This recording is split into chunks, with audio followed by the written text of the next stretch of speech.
Would you pray with me, please? Oh God, as I come again to your heart, using your word, I pray that it is yours and not mine. I pray that you would be with us in a mighty way, that your Holy Spirit would work among us, that your words are not wisdom, but welcome. May we hear your message this day, and may it change our lives. In Jesus' name, amen. I never realized until now how much I missed this thing when I don't get to preach.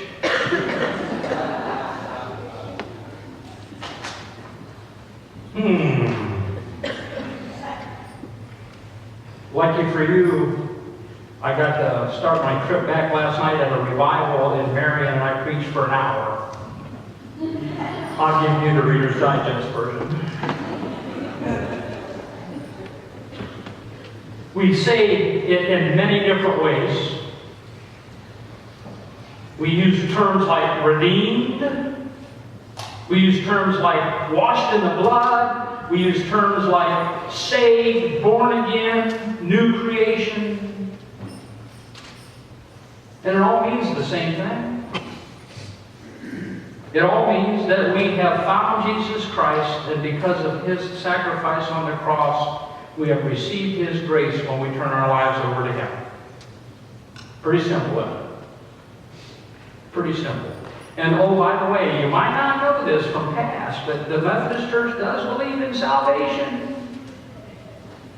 We're allowed to mention it.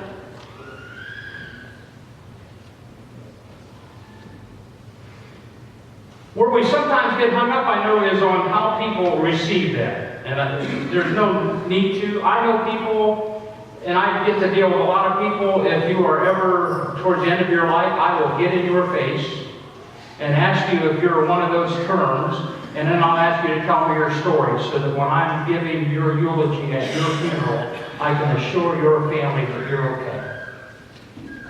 That based on what I know, you made it safely through the valley and came out the other side. But I know people who have gotten it through osmosis, which to me is you're sitting in a pew for enough years and listening to enough stiff preachers that one day it finally goes, oh, it clicks. You're still saved if you have allowed Jesus in. I know people who have shared with me that they got saved and welcomed Jesus into their life by kneeling on their living room floor and putting their hands on the TV while Billy Graham did his message and called them to salvation. They're just as saved. I know people that have found Jesus in the middle of a foxhole in the middle of a war with bullets whizzing over their heads. They're just as saved. There are others who can give you the date and the time of when that happened. Is it just me or am I getting a reverberation? Just a little bit. Thank you.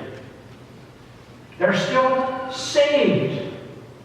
I'm one of them lucky ones. I can give you the date and the time. I can tell you that it was Sunday, August the 5th, 1985 at Woodlawn United Methodist Church. Because, I knew up until I was teaching Sunday school, I was, having places in the church, different offices, and I knew all about Jesus. I could quote you scripture. But I didn't know Jesus. And I can't to this day tell you what the message was by Pastor Bob Smeltzer, but I remember something went. And I told him after church we need to talk, and we did. And he had a holy couch in his office, for those of you that have been on mine. And I found Jesus in a whole new way. Then I knew that I know Jesus. But here's what I want to talk about a little bit. Here's what I want to talk about. I remember distinctly how happy I was. I was overwhelmed and overcome and filled with such joy that I have no doubt that I'll never get that feeling again on this side of heaven. I jumped off of that couch and hugged the pastor. I went outside of his office and hugged my wife. I hugged my children who looked at me like, okay, what do we do? I hugged 2 or 3 of the other parishioners who were still in the building. How many of you know Kerry Corona? Some of you? When you see him, ask him if this is not true. I went home, parked in my garage, walked across the alley, and I hugged Kerry Corona. For 2 weeks, you could not escape my embrace. I'm thinking that's why they still make me, even as a pastor, fill out the Safe Sanctuary child release forms every year. They must have heard those stories. Man, I was like on fire. I was happy. I was having what we call in the faith a mountaintop experience. A mountaintop means I can't get any higher, man. I'm there with God. I started to maybe understand a little bit of how Moses must have felt. Don't you imagine he felt that joy and stuff when he was on the side of Mount Sinai and God was doodling on the stone tablets? Wow.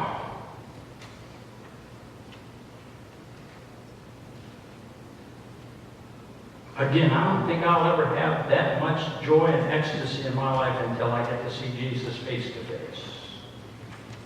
Not that I'm not happy, not that I don't have good days or anything else, but there was just something overwhelmingly special about that day.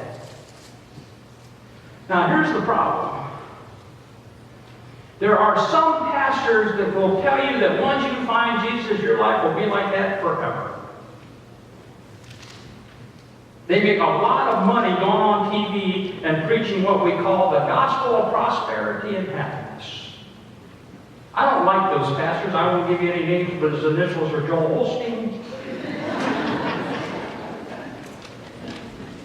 Because in my book, I have not known that to be a truth.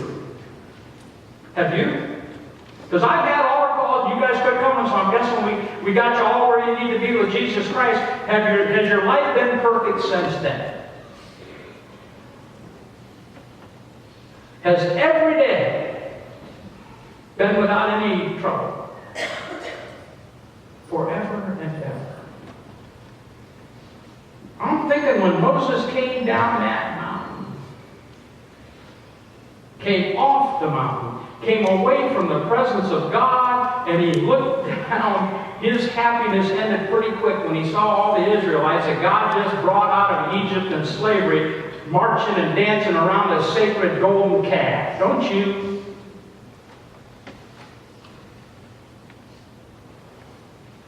When he came back to the world, he had to live in the world. Man, it would be great to live on that mountaintop all the time, wouldn't it? We have a saying about folks like that. They're so heavenly bound, they're no earthly good.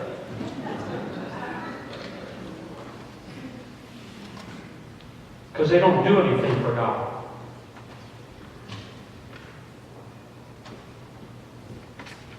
Our lives are not perfect. There are challenges to being a follower of Jesus Christ in the world today. Look at what Jesus said to the disciples when he was calling them. Now understand, there's a difference between a follower and a disciple. Okay, the follower is the one who says, I got my salvation, the rest of you are on your own. A disciple is the one that actually says, I better live this life. I'm here for a reason. And he told those that called him and said, Lord, how do we get to be a disciple? And what did he say? The Lord of love, the God who spent his entire ministry preaching love, says you got to hate. Isn't that what she read? By comparison, it says you must hate your mother and your father. You must hate your spouse. You must hate your children. Do you think that's really what he meant? Or do you think he was saying, you have to make me your priority? Talk to anybody that's a true disciple of Jesus Christ, like a pastor, and they will tell you their families, their mothers, their fathers, their wives, their kids have made sacrifices why they follow Jesus. I don't make it to all the games. I don't make it to all the luncheons. Sometimes when you follow Jesus, you don't get to do all that. And did you catch the last part of that passage? You must pick up your cross and follow me. You understand? Jesus is saying, guess what? You're going to make sacrifices. I sacrifice for you, and to be my follower, you're going to have to sacrifice for me. He's not saying that they're going to get nailed to a cross. He's saying things like that you're not always going to be able to do the things that make you feel good. You're not always going to be able to do the things that make everybody else happy. You have to worry about what makes me happy. I'm Jesus, not them. So it means, like, listening to that off-color joke in the locker room probably does not fit with being a disciple of Jesus Christ. Sitting at the Pelican House and looking out the plate glass windows and seeing that good-looking woman or that hot-looking guy walk by and having thoughts in your head about what that could possibly happen probably does not fit in with being a disciple of Jesus Christ. Going to that party where you know that you're probably going to have just a little bit too much and get a buzz on doesn't fit in with being a disciple of Jesus Christ. Oh, let's step on toes. Fudging your taxes to save yourself money does not fit in with a discipleship piece, does it? Taking that pen from work does not fit in with being a disciple of Jesus Christ. Giving less than a full day's work for a full day's pay does not measure up to the teachings of Jesus Christ. Lying, cheating, gossiping. Do I need to go on, or have I pretty much hit you all on that?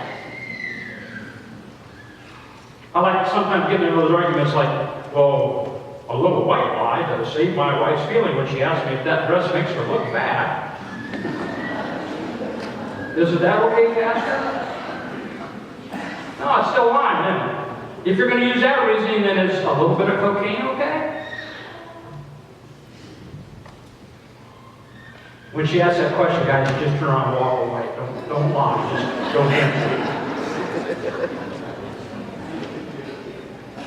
And I can tell by the laughter, some of you have been put in that position.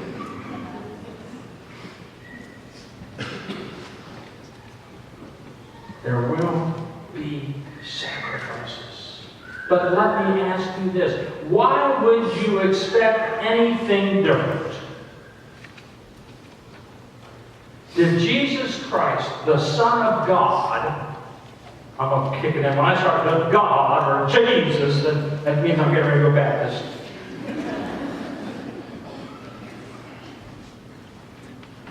Did he have an easy life? He's the Son of God. I mean, angels waited on him in heaven before he came here and ended up in a smelly feed trough. Was his life perfect? Of anybody that deserved to be perfect, wasn't his? He was perfect. Wouldn't you think his life would be? And look what happened to him. I'm guessing that he wasn't humming to himself or singing as he prayed so hard in the garden that the sweat dropped like blood. I'm guessing that as he heard the whole battalion of Roman officers coming up that hill from the what do you call it? Not the fort, I'll stand here all day till you give me the word. Outpost, whatever. Can you imagine the noise that was coming up there? The slapping of swords on their legs and the rattle of their armor and the shields and all that other stuff. And yet he didn't go down the other side. You ever think of that? He heard them coming. He could have just very simply slipped down the other side, but he didn't. But knowing what was coming, I don't imagine it was a good day in his life. I'm guessing that when when they arrested him, they blindfolded him, they beat him around while he was in front of the high priest, and then they turned him over to the Romans, who stripped him naked, humiliated him, spit on him, put a crown of thorns on his head, and then beat him within an inch of his life. I'm guessing he wasn't laughing as that went on. I'm guessing that when he was standing there on the porch with Pontius Pilate, listening to all the religious folks and the folks he'd come to say, yell out, crucify him, that he wasn't worried about what kind of invitations he would send the Pharisees for the next day tea. And I would suggest to you that as he hung nailed to a cross in the Middle East sun, dying of blood loss and suffocation, that he wasn't worried about his tan line. If he went through that, why would we expect our lives to be without troubles, without problems, without issues? Pretty unreasonable, isn't it? Pretty unreasonable. And I know that some of this brings you down, but here's it. Pastor Beck and I have been preaching to you for over a year now about discipleship, and I want you to know there's a cost to it. I want you to know that it's not always easy. Before you fully engage it and say, I'll do it. I want you to be aware. If you read the rest of the passage that Cheryl read to you earlier, the next couple of lines says, a good builder considers the cost before they start the house. You need to do the same thing with your discipleship. At our charge conference 2 weeks ago, our district superintendent gave a meditation. And it was pointed out some really good points of what we've been kind of talking about in the last year. And I thought the entire congregation needs to hear that. You know, there's only like 9 of you showed up, a bunch of slackers.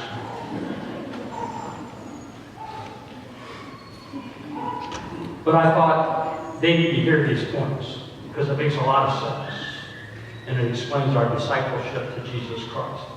So I actually am plagiarizing a little bit. I mean, it's got my twist on it, obviously. And I even called the DS and said, hey, I'm going to steal some of your material. And she said, no problem. Go for it. But she used the story that's familiar to a lot of people from the Gospel of Matthew. You'll recognize it.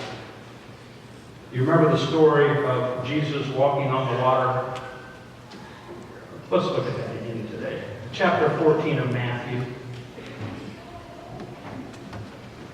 Immediately after this, Jesus insisted that his disciples get back into the boat and cross to the other side of the lake while he sent the people home. After sending them home, he went up into the hills by himself to pray. Night fell while he was there alone. Meanwhile, the disciples were in trouble far away from land, for a strong wind had risen, and they were fighting heavy waves. About 3 o'clock in the morning, Jesus came toward them walking on the water. When the disciples saw him walking on the water, they were terrified. In their fear, they cried out, "It's a ghost!" But Jesus spoke to them at once. "Don't be afraid," he said. "Take courage. I'm here." Then Peter called him, "Lord, if it's really you, tell me to come to you, walking on the water." "Yes, come," Jesus said. So Peter went over the side of the boat and walked on the water toward Jesus. But when he saw the strong wind and the waves, he was terrified and began to sink. "Save me, Lord," he shouted. Jesus immediately reached out and grabbed him. "You have so little faith," Jesus said. "Why did you doubt me?" Now let me set the stage for you. This is the third story in chapter 14. And it follows on the very heels of 2 that kind of set the stage of what mental state the disciples should have been in. The very first story in chapter 14 is the beheading of John the Baptist. Remember him? An actual relative of Jesus Christ, The one who was born for a reason to proclaim the coming of Jesus Christ. The one who was the voice in the wilderness telling people to prepare the way of the Lord. That's John the Baptist. Seems that Herod was not impressed when he was preaching about incest with his sister-in-law. Cut his head off. If I'm a disciple, I'm going, well, if they can do that to John, who's a lot farther up the ladder than I am, then they can do it to me. I got a little bit of a bad taste of discipleship, right? Jesus takes him and he wants to get away and he wants to grieve. He's upset. There's all kinds of examples where you can see that Jesus had emotion in this Bible. He wasn't a robot. He was saddened by the death of his friend and his relative. And as he heads for a solitary place, a bunch of people show up. It says 5,000, and that's just the men. So you can probably double that number by the time you figure women and children. And they don't really care that John died. They just want a good sermon. And Jesus, being Jesus, sat down and preached. And towards the end, you get the story where the disciples say, hey, they're hungry and McDonald's isn't open. We got to do something. And they gather up the 5 loaves of bread, the 2 fishes. And out of that, Jesus feeds 10,000 people. And there's still leftovers. You know, kind of like your family Thanksgiving dinner. Plenty to eat left over. So they saw the bad, but then they also saw the good. They saw a miracle, right? You're going to need more than that to feed your Thanksgiving dinner. 5 loaves of bread and 2 fish aren't going to get it. But yet Jesus used that to feed 10,000 people? Wow. And as soon as he's done with that, as soon as the people do go home, because it's getting dark, it says Jesus told them, get in the boat. You all start out for the other side. I'll catch up with you. And he went up and prayed and talked to God and went through some of that grieving process. Now, 3 o'clock in the morning, the wind came up. Probably before that. I get this picture of 12 disciples in a boat with like empty Campbell's pork and bean cans, just bailing for their life. I don't know what they would have used since they didn't have cans, but I get this picture right there. We're going to drown. So you understand they're already in a panic. Their minds are already kind of whirling from the 2 events that happened right before this. And at 3 o'clock in the morning, here comes Jesus walking across the lake. I'm not going to question their faith. I'm guessing I might think that I'm seeing a ghost. Who walks on water?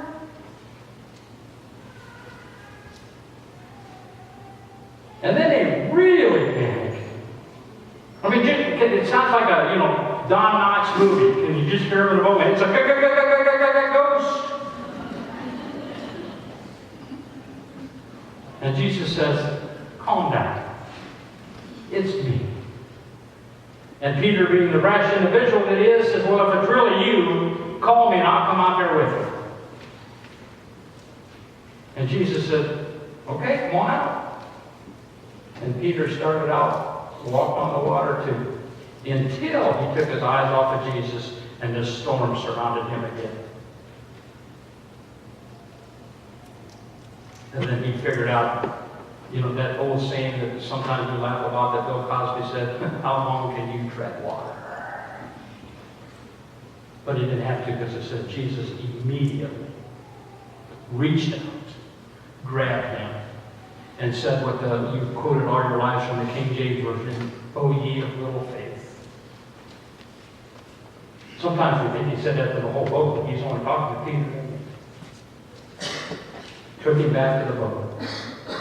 And it says that they worshiped him.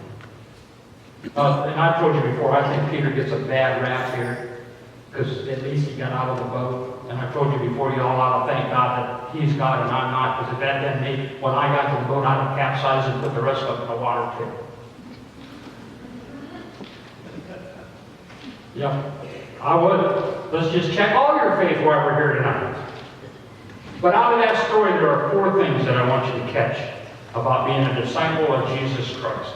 4 things that are very important. That's what she preached. I'm going to preach 5, actually. Number 1, Jesus made them get in the boat. Did you catch that? This version says consistent. If you read some of the other versions, it actually says He made them get into the boat. You understand that being a disciple of Jesus Christ is not a multiple choice position. Jesus doesn't really care what makes you feel good or what you want. Jesus has already given you the plan. Now, if you can do that and feel good, He's really happy. But it's not multiple choice. Here's the way you're supposed to live. Your only choice is I'll follow it or I won't. Period. There is no union contract for heaven. Retirement's pretty good. But there is no choice other than I will or I won't when you're working for Jesus. Number 2, disciples should expect trouble. Why would you not? If Jesus had trouble, why would you think you're not? Why would you think that the enemy will not attack this church or your lives? I got news for you. He doesn't go down and attack the crazy fox. He's already got them. But He'll attack here. I had a wise preacher once tell me, don't worry about it. It's a sign that you're doing the right thing, because the enemy only puts up roadblocks where Jesus is working. So every time we have a roadblock, don't sweat it. We'll jump over it, go around it, or just break it down. And we have already. If you guys knew all the problems in the church, you'd probably run screaming. But we shouldn't, because it's to be expected. You understand that? It's to be expected. They come with the territory. Number 3, a disciple has faith and is continually working on developing and deepening that faith. I don't fault Peter for having a weak moment. Are all of you strong enough that you would have sank when the storm came up? How do you react now when your storms come up? When you don't know how you're going to pay the bill? When your children are disobedient? How is that? When the doctor gives you the prognosis? Does that not storm? Do you weather it good?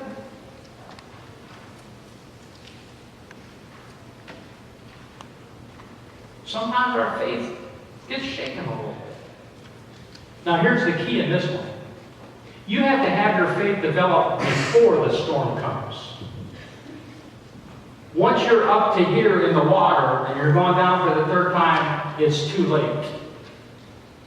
You need to have it developed before you need it, so that you can use it and fall back on it.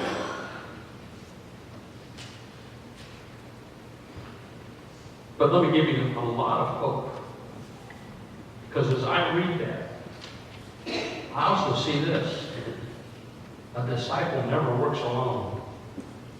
God, from the very beginning of His relationship with us, has always said, and He told Moses, He told Joshua, it's repeated in the New Testament, I will never leave you nor forsake you.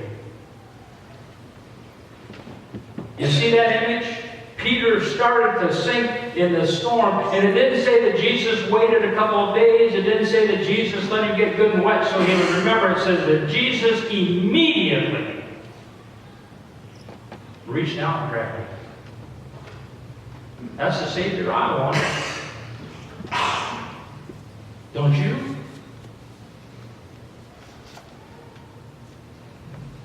We never work alone. And the 5th thing in that passage I see is that our reaction should always be to worship.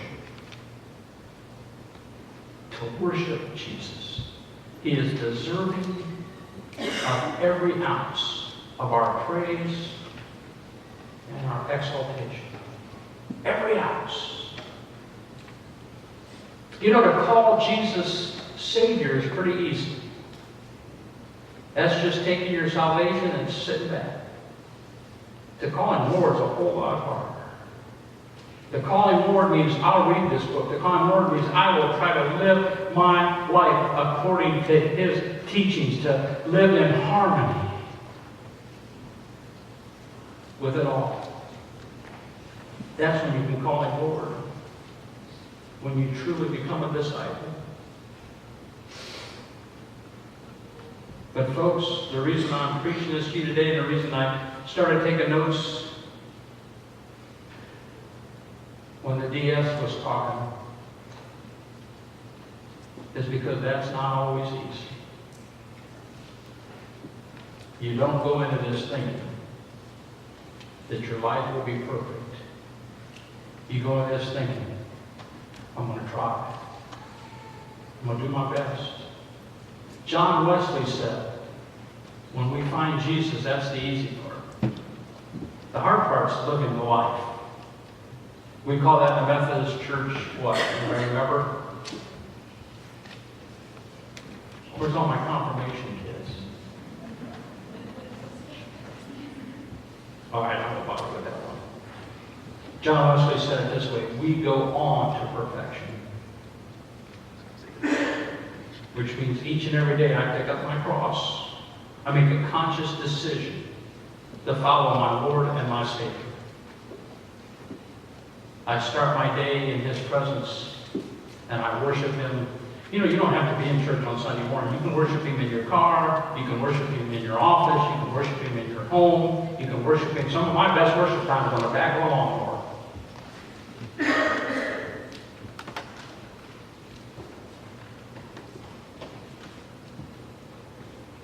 But it means I turn my whole, not parts, my whole life over to Him. And ladies and gentlemen, that takes courage. But I don't want you to get in the battle until you've got it. Anybody with any sense can look outside and know that this world is in dire straits. Can look at society and know that we are in a war. And the only way we're going to win it is when we become the disciples that Jesus Christ calls us to be. Let me just ask you this.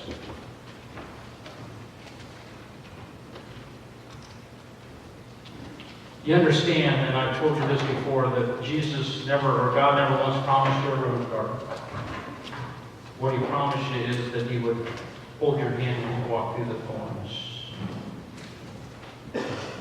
Jesus died for you. Can't you live for Him? Can't you live for Him? Amen.